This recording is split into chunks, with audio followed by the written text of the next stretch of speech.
Baiklah, terima kasih untuk moderator yang telah memberikan kesempatan untuk menjelaskan definisi kewirausahaan. Secara etimologi, kewirausahaan berasal dari kata wira dan usaha. Wira berarti peluang, pahlawan, manusia unggul, teladan, berbudi luhur, gagah berani, dan berwatak agung. Sedangkan menurut Kamus Besar Bahasa Indonesia, wirausaha adalah orang yang pandai atau berbakat mengenali produk baru, menentukan cara produksi baru, menyusun operasi untuk mengadakan produk baru, mengatur permodalan operasinya, serta memasarkannya. Sedangkan menurut Peter F. Drucker menjelaskan konsep kewirausahaan merujuk pada sifat, watak, dan ciri-ciri yang melekat pada seseorang yang mempunyai kemampuan keras untuk mewujudkan gagasan inovasi ke dalam dunia usaha yang nyata dan dapat mengembangkan dengan tangguh. Dan menurut Zimmerler, kewirausahaan adalah penerapan kewirausahaan dan inovasi untuk memecah masalah dan upaya memanfaatkan peluang yang dihadapi setiap hari. Sekian. Oke, itu tadi penjelasan mengenai definisi dari kewirausahaan. Selanjutnya kita langsung ke kewirausahaan dalam konteks bisnis yang akan dijelaskan oleh Saudari Intan. Dipersilakan. Baik, sebelumnya terima kasih kepada moderator. Setelah kita mengetahui definisi dari kewirausahaan, kita lanjut ke bentuk-bentuk wirausaha dalam konteks bisnis. Yang pertama itu ada identifikasi peluang, yang dimana melibatkan pengamatan yang cermat terhadap pasar, masyarakat, atau lingkungan sekitar untuk menemukan kebutuhan yang belum terpenuhi. Yang kedua itu ada kreativitas dan inovasi. Itu melibatkan kemampuan untuk berpikir di luar kebiasaan, menghubungkan ide-ide yang berbeda dan menciptakan solusi baru. Yang selanjutnya ada menyampaikan ide bisnis yang kreatif dan inovatif, di mana ide bisnis sesuai dengan minat dan keahlian Anda, kemudian kembangkan secara kreatif dan inovatif. Yang selanjutnya ada mengasah kemampuan merespon peluang. Kewirausahaan sangat erat kaitannya dengan kemampuan atau kemahiran dalam menangkap peluang bisnis. Yang terakhir ada mengasah keberanian mengambil resiko, yaitu pengusaha termotivasi untuk mengembangkan ide dan menciptakan hal-hal dalam bisnis. Ya, terima kasih. Jadi tadi itu ada beberapa bentuk konteks bisnis. Yang pertama identifikasi peluang, kedua kreativitas dan inovasi, tiga menyampaikan ide bisnis dan yang kreatif dan inovasi, empat mengasah kemampuan merespon peluang, lima mengasah keberanian mengambil peluang. Selanjutnya ciri-ciri konteks dalam bisnis yang akan dijelaskan oleh Saudara Bilal. Silakan.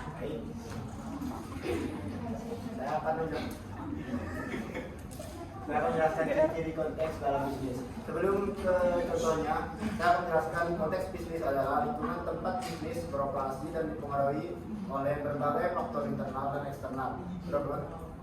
Beberapa contoh ciri-ciri konteks bisnis yang meliputi: satu, persaingan. Tingkat persaingan di pasar baik dari perusahaan sejenis maupun produk pengganti dapat menjadi fitur penting dari konteks bisnis. Kedua, regulasi.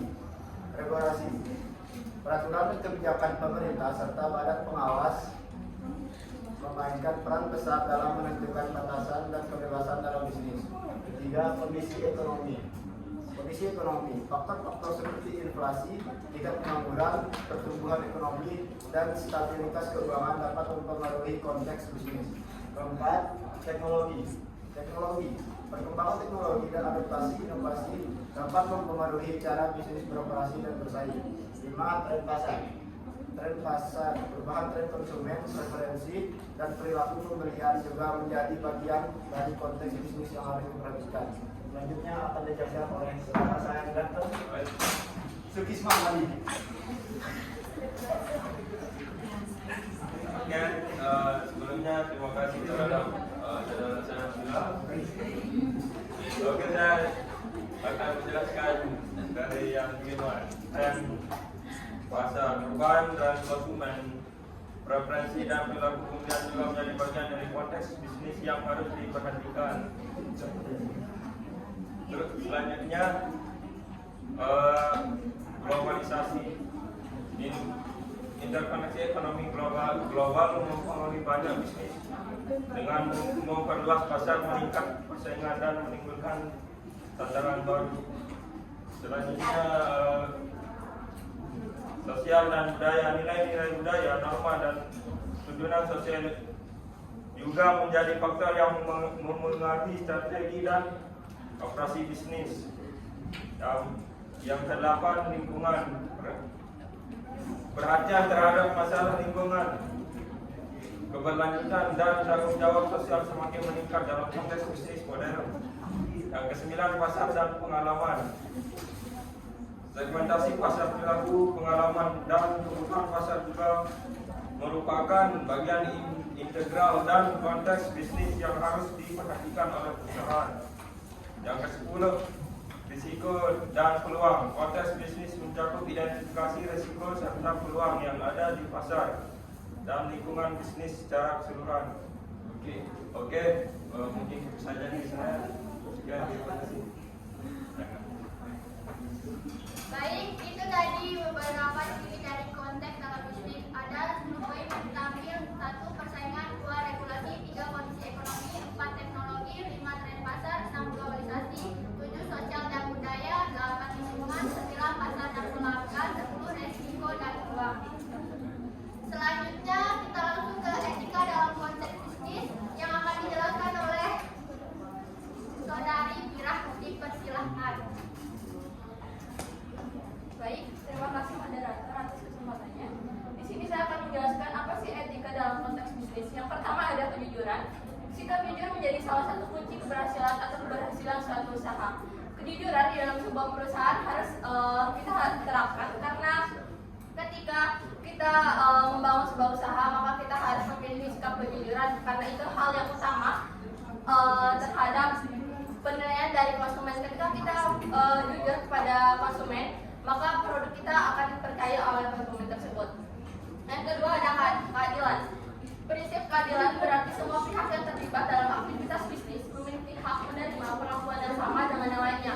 Entah itu dari pemimpin atau dari karyawan atau konsumennya harus memiliki dan berhak memiliki sebuah keadilan.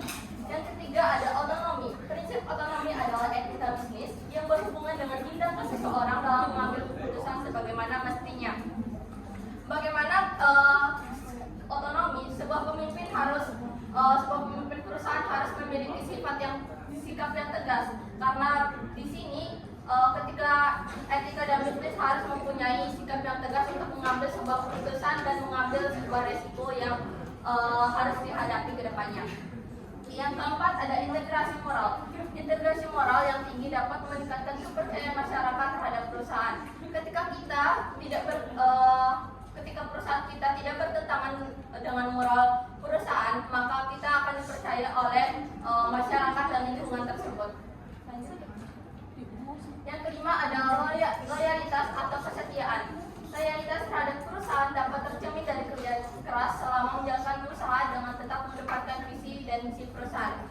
Ketika kita menjadi pemimpin atau menjadi karyawan, kita harus mengikuti, mengedepankan, dan menerapkan visi dan misi yang sudah perusahaan tetapkan untuk menjadi usaha tersebut menjadi sukses dan usaha yang lebih baik. Yang keenam ada tanggung jawab sosial. Pentingnya tanggung jawab sosial dalam bisnis adalah kita harus mempertimbangkan dampak bisnis terhadap masyarakat dan lingkungan sekitar kita. Nah, ketika kita mempunyai perusahaan atau usaha dalam masyarakat, kita harus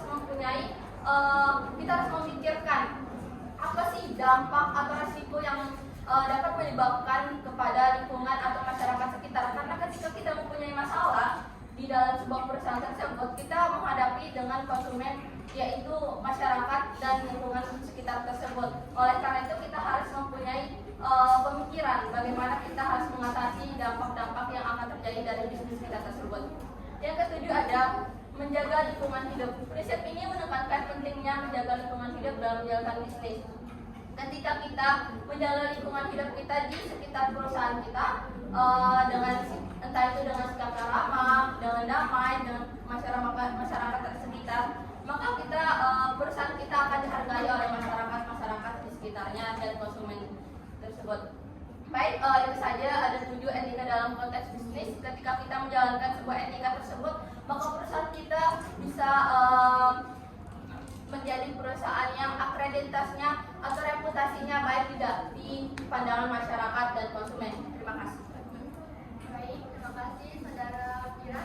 Jadi itu tadi penjelasan dari Fira tentang etika dalam konteks bisnis. Langsung kita lanjut ke manfaat kewirausahaan dalam konteks bisnis yang akan dijelaskan oleh Fira. Baik, terima kasih kepada moderator. Selanjutnya di sini kita masuk ke manfaat kewirausahaan dalam konteks berbisnis. Pertama di sini itu peluang untuk menentukan nasib sendiri.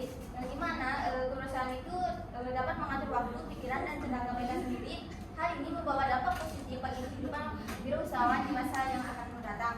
Yang kedua di sini itu peluang untuk melakukan perubahan. Nah, dengan kewirausahaan memungkinkan wirausahawan untuk melakukan perubahan baik dalam pola pikir maupun perilaku. Perubahan ini membawa proses belajar untuk menjadi lebih baik dan mencerminkan seorang yang dinamis. Yang ketiga, peluang untuk mengungkapkan potensi yang sepenuhnya. Di sini kewirausahaan memungkinkan wirausahawan untuk menggunakan potensi mereka sepenuhnya, memungkinkan mereka mencapai tujuan hidup secara optimal. Yang keempat, peluang mendapatkan keuntungan yang besar.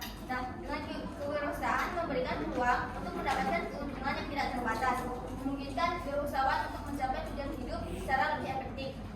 Yang kelima, peluang membuka lapangan kerja. Kewirausahaan memungkinkan wirausahawan untuk membuka lapangan kerja baru, memungkinkan orang lain untuk bekerja dan mencapai tujuan hidup secara lebih efektif. Yang keenam, peluang untuk meningkatkan kesejahteraan sosial. Kewirausahaan juga bertujuan untuk meningkatkan kesejahteraan sosial melalui pembangunan ekonomi yang inklusif, menciptakan lapangan kerja baru, dan meningkatkan perekonomian lokal. Yang ketujuh, peluang untuk bercerita bisnis.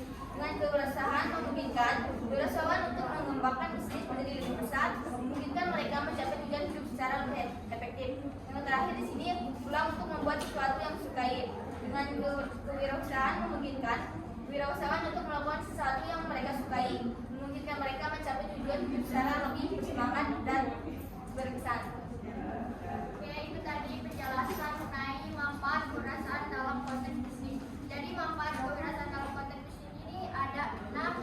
Pertama, peluang untuk menunjukkan nasib sendiri. Kedua, peluang untuk melakukan perubahan. Ketiga, peluang untuk mengungkapkan potensi yang sepenuhnya. Keempat, peluang mendapatkan keuntungan yang besar. Kelima, peluang membuka lapangan kerja baru. Keenam, peluang untuk meningkatkan kesejahteraan sosial. Ketujuh, peluang untuk bercerita bisnis. 8, peluang untuk membuat sesuatu yang disukai. Yang terakhir ada kesimpulan. Kesimpulannya akan dijelaskan oleh Saudara Olivia. Olivia, disilakan. Baik, terima kasih pada moderator. Akhirnya saya akan memaparkan kesimpulannya. Kesimpulan kewirausahaan dalam konteks bisnis menggunakan identifikasi peluang, kreativitas, pemilihan risiko dan struktur, tindakan dan implementasi, menyampaikan ide bisnis yang kreatif dan inovatif, membuat rencana bisnis yang detail, menemukan sumber daya yang diperlukan, membangun jaringan bisnis, mengasah keberanian mengambil risiko, mengasah kemampuan merespon peluang, serta menekankan pentingnya etika dalam menjalankan bisnis. Sekian, terima kasih. Ya. Oke, itu tadi terakhir kesimpulan sebagai penutup dari presentasi kami. Sorry, tidak menerima pertanyaan. Sudah, kalau misalnya ada pertanyaan silakan. Satu pertanyaan. Ada. Oh, ada. Satu, tak lupa waktunya. Soalnya masih ada kelompok yang lain. Oke. Jangan ditulis. Ada cepat. Wah. Ada siapa mau nanya cepat? Iya. Baik, sebelumnya boleh slide untuk geser yang definisi kewirausahaan.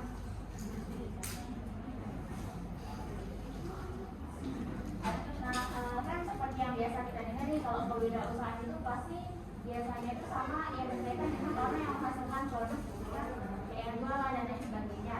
Pertanyaannya, apakah seorang yang menawarkan jasa dapat disebut sebagai wirausahawan atau tidak? Yang pertanyaan saya.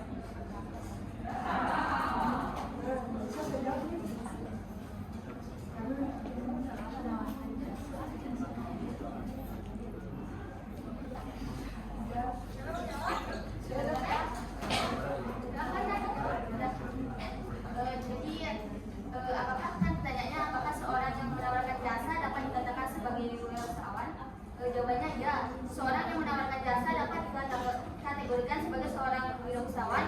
Wirausahawan tidak hanya terbatas pada orang yang menjual barang, tetapi juga mencakup orang yang menjual jasa atau menciptakan nilai melalui layanan yang mereka tawarkan.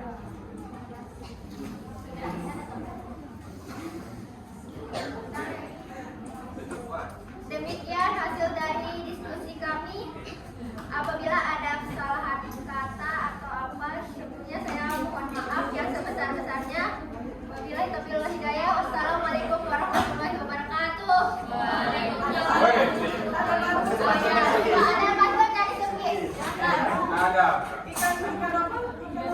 Dan hiu makan layang. Cakep. Oh, gak jadi.